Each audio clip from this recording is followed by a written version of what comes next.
Ted. It's great to catch up. Yeah, we met. Gosh, I've been a Sendible customer for a long time. I forgot how long. Yeah, it's funny because we actually turned 12 years old earlier this month. So it's been quite a journey just reflecting on, actually, it's been 13 years since I started coding Sendible. So 12 years since I founded the company. But it's been quite a journey, like watching social media evolve over the years. It's really changed. I love your story. You told me last year when we met at Social Media Marketing World, you told the story about how you started Sendible. You want to share that? Yeah, so it's a crazy story. I mean, I never planned to build a business out of this idea. But yeah, I moved from South Africa to London back in 2005. And I worked for a few companies. Each company taught me something different. So one was like this banking integration software company. One was a company similar to Expedia that did like travel online bookings. And I learned different things. And then during that journey, my dad said, "Can I build a tool that lets you schedule emails like for birthdays?" So I thought, okay, I'll just build this little tool, like a little Windows application that he could use. All he did was he plugged in his employees' birthdays, and it would just send out emails automatically.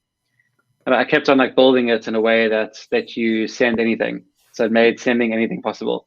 So as soon as things like Friendster came out, MySpace, Twitter, Facebook, I just kept plugging in these different integrations. And it was still just this Windows application. It's just like, it's a console app. And I just used it for myself. My dad used it. And then after I got married, I came back from my wedding. And I thought, okay, let me put this thing live on the internet. So I paid £10 for a server back then, this little box, and plugged it into my router. I plugged it into the router, got a static IP address, and built a website around this little tool that lets you schedule these posts. Put it live, and then I wrote to like a few blogs like Mashable, TechCrunch, Read Write Web, and they all picked up the story. This is back in 2008, and then it just took off. I had like 14,000 users suddenly using this scheduling software for free. And that's kind of how it started. And from there, I just kept on building it and improving it over the years. But yeah, it was never meant to be a business, just like a little side project, side little hobby thing that evolved and evolved over years. And yeah, now we have like over 20,000 marketers using it, around 5,000 agencies. Yeah, so it's pretty cool story, I think. Just looking back over the 12, 13 years, it's crazy to think of how it came from this little £10 server to where it is now. Yeah, I think I became a customer 5 or 6, 7 years ago. I don't even remember how long, but I just love how easy it is to use. So actually, it was after. So I was still working in 2008. I was still building it, and then I was working for a software company, building it on the side. And then I eventually quit my job in 2010 to go all in on this. So from 2010, I started working on Sendible full time, and then only hired the first employee back in like 2012, I think it was. So it's been a long journey of just building the product and improving it and making it stable and reliable. Um, yeah. So you see literally thousands of messages are sent through Sendible every day. Like what's working and what's not? What are the mistakes people make when they're content marketing? Um, yeah, so I've seen how social media has evolved, as I'm sure you have. Back in the beginning, it was just about just publishing out to as many platforms as possible, kind of getting eyeballs on your content. But I think what's working now is if you don't treat social media as a sales tool. So back in the beginning of social media, people thought you could just drive traffic to your website, then people would convert into paid customers or they'd buy from you. But now it's all about building an audience, so building a brand that trusts you. Mainly because of the algorithms. Like the algorithms don't like links in your content. It's all about visual content, keeping you on the platforms for as long as possible. Video is massive right now, as we know.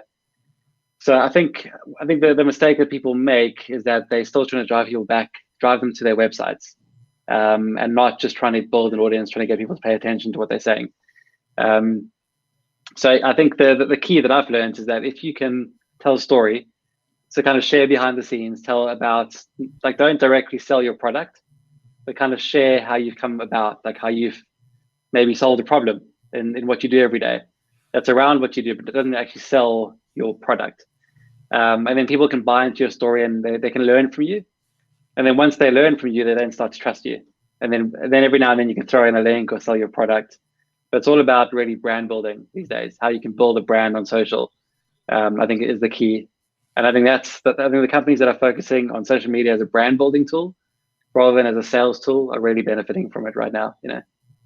Yeah, I used to use the fire hose and just blast content everywhere all day long, and that's what worked 5 years ago. But the issue now is if you do that now, you get penalized. So if Facebook or LinkedIn, they see you just posting links, your content gets pushed way down, like further down on the news feed. So your content isn't even seen.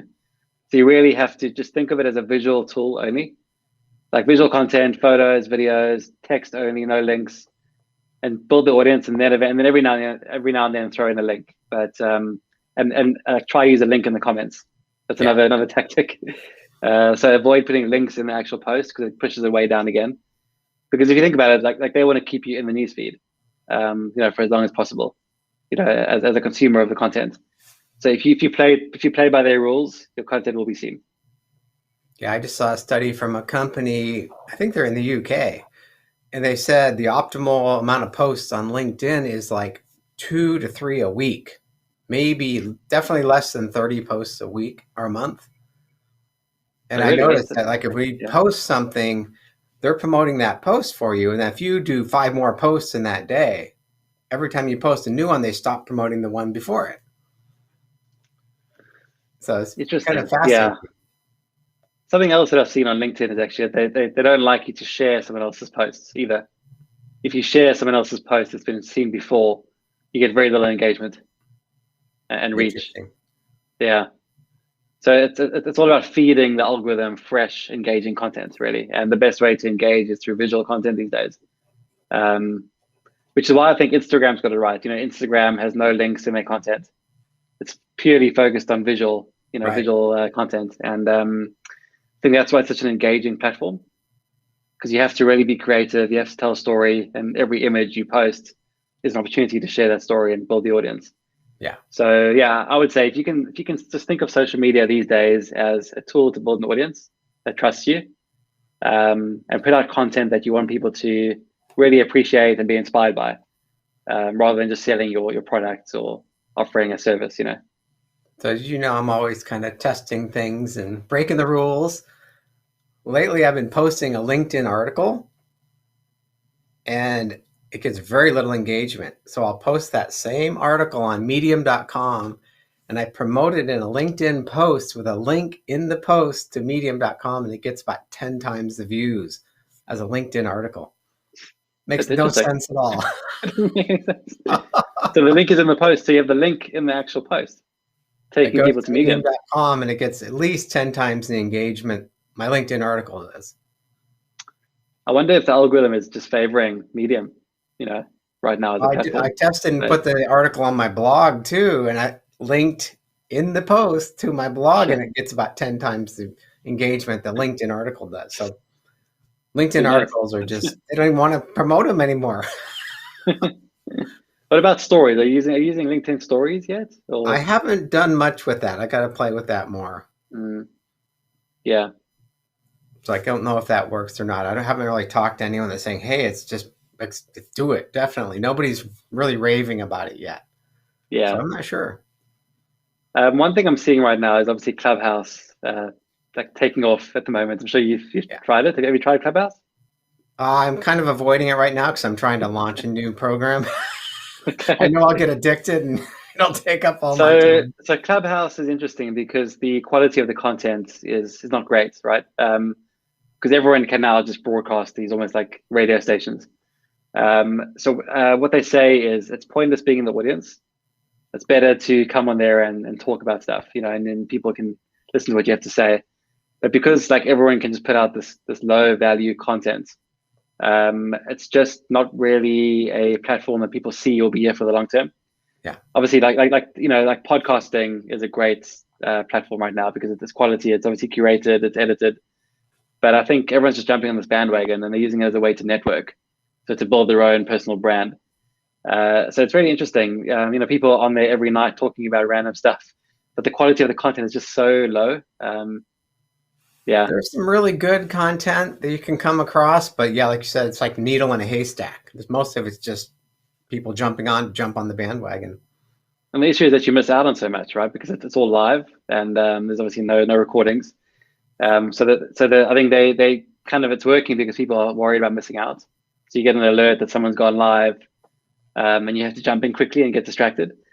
So I think what I'm seeing is that there's opportunities here for creators because people are so distracted, even more so now. Right. You're always pulled in a million directions, being distracted, but from news feeds and all the stuff is just pulling you away from actually being creative. Mm-hmm. So people are spending all their time, whether they're at the gym or commuting, not even thinking about creative ideas anymore. It's all just being consumed by listening to this content. Yeah. So Clubhouse is just, it fills those gaps in your day when you aren't doing anything. So there's even less time now to be creative and come up with new ideas or that kind of thing. So it's a weird one actually. Yeah. I noticed some people are recording them somehow now. So I think someone's built something you can record them and replay them. Oh, So it really? might be an external app that I don't know. I haven't even looked into it. I'm trying to stay away till I get my next Yeah. thing going here. Yeah.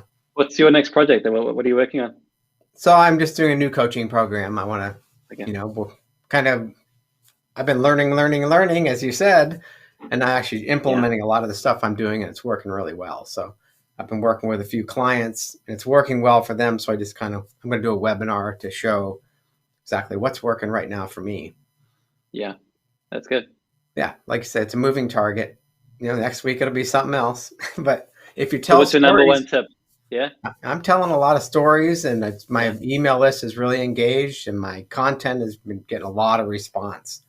So those stories work really well. Yeah. Yeah. Yeah. I think from my side, like when I started properly exploring social media, it was only about probably 2.5 years ago when I discovered like where social media is for brand. And I was experimenting a lot back then, just with what type of content works. Yep. Um, so it's almost like it's content where you make yourself appear vulnerable. So if you show that you've made a mistake, especially in the first two lines on LinkedIn, like where you failed or where you messed up, people already love that kind of thing, and they then dig deeper into the content. Yeah. So you have to really focus on those top two lines of your posts to get their attention. We're skimmers. We don't read anymore. You got That's to it, skimmers, yeah, visual skimmers, and it's so hard to get attention. right. In Yeah, Sendible, can you post LinkedIn stories from Sendible yet? not yet. They haven't made that available in the APIs just yet. I'm sure once it's like stable enough, we'll be able to do that. It's the same thing with Instagram, obviously, and Twitter now. You obviously can't post stories, but I think it's because they want to make sure that the experience is really controlled by them. Mm-hmm. So you can add filters and that kind of thing, stickers or whatever on their side. But I think once they open that up, you'll see a lot of content in the stories coming through. Yeah. Yeah. Yeah, It's just always changing. yeah. So how can people get in touch with you? Best thing is obviously on my LinkedIn profile. So just search for Gavin Hammer, Hammar, or on Twitter at Gavin Hammer, or just email me at gavin@sendible.com. I'm happy to just discuss social media with anyone, see how we can help at Sendible, and maybe just learn about what other people are doing well on social media would be really interesting. Yeah, I love Sendible. Thank you for your father wanting something from you. Thanks for all the support over the years. I mean, and for sticking with us. It's such a great story. Well, it's great catching up with you, and we'll talk to you very soon. Cool. Keep well, Ted. Thanks.